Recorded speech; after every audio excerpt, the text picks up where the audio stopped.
Hey guys, Greaves back. Let's go over review number 8. Okay. Block initially. Anyway, you guys have read it, right? They have a block on a board pushed. Right. Here's my equilibrium position. We push it to D minus D. Some energy store. We're gonna let go of it. It's gonna slide till it gets to 0, 1, 0. Release from the spring. Slide along some friction here. Okay. Now, when I read this through here, I had to tell you, I think that they made a mistake here. They said that the block is then released at x equals 0. The block enters the rough part and it travels and comes to rest at. It's telling you D. I think this is supposed to be 3D. I'll explain why in a little while. So this is supposed to be 3D. Okay, anyway, right? So it says on the graph below, sketch and label the graphs of the following two quantities as a function of position, right? Kinetic energy and potential energy. So let's just take a look. Let's remember, right? So how does, I'm going to do it like this. So this is the equilibrium position, x equals 0. Here's some minus x. Here's some plus x. How does potential energy, right, and kinetic energy look, right? So this, right, so this here is energy, right? So this is energy, right?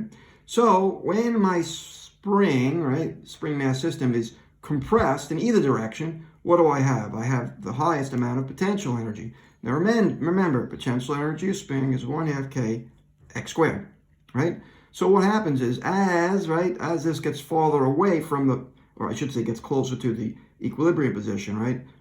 My energy obviously decreases, but it's exponential, right? It's exponential. So then as it gets closer past my equilibrium position, back to the farthest point on the other side, right, it's going to increase also exponential. I'm not sure that that's the best graph, but there we go.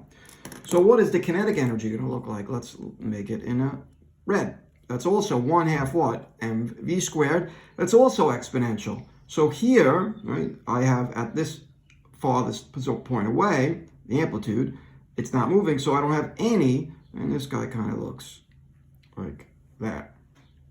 Okay? So there are my potential energy and kinetic energy for the spring mass system. So what does it look like over here?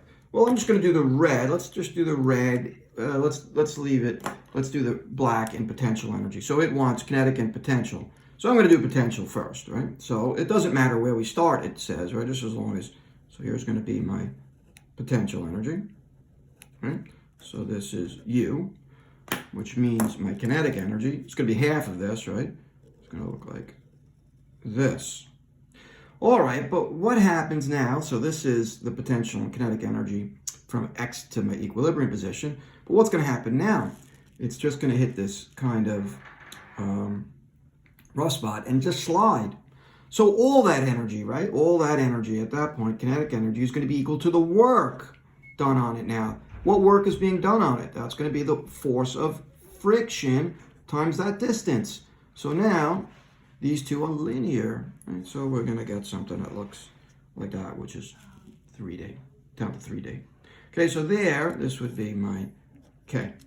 Okay, so that appears to be my graph of potential energy, kinetic energy from minus D to 3D. That's why I think they meant this a 3D here. Okay, all right, so that answers A, I, and 2, 1 and 2. Okay. Then the next one obviously gives you this reading, right? And it says, well, no, I'm not going to go from X to, I'm going to go from D to double my distance, right? And if I double my distance, the student is saying it should go from, so it's saying, hey, look, if I double my distance, or double the distance, it should double my distance. All right, well, let's see. Which aspects of the student's reasoning is correct? All right, well, what's correct about, when you read all this, what is correct? Well, will it go farther? The answer is yes. So it will go farther. Why? Because it has more what? Energy.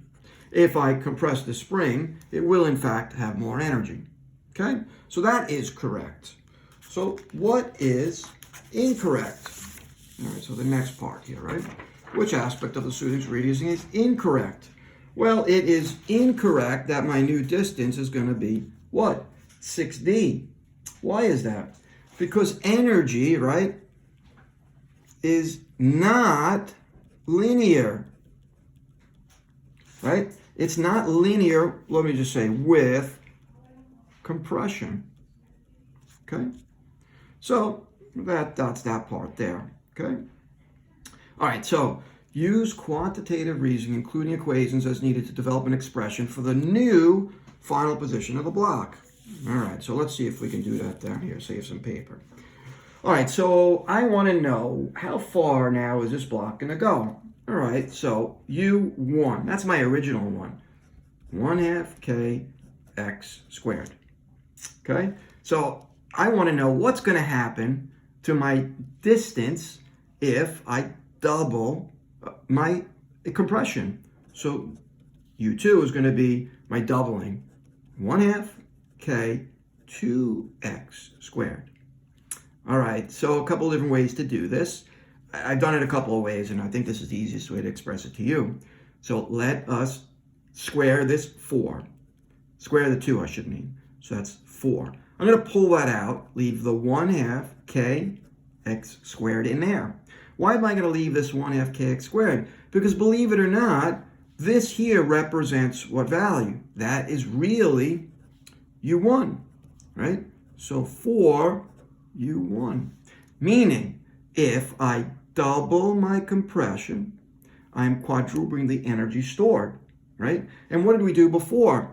When this guy was at x, I want a distance of what? 3d, right? So I don't know how to say this or write it, but U1, we went 3d. So U2 is 4 times. So I went 12d, okay? Next one, D.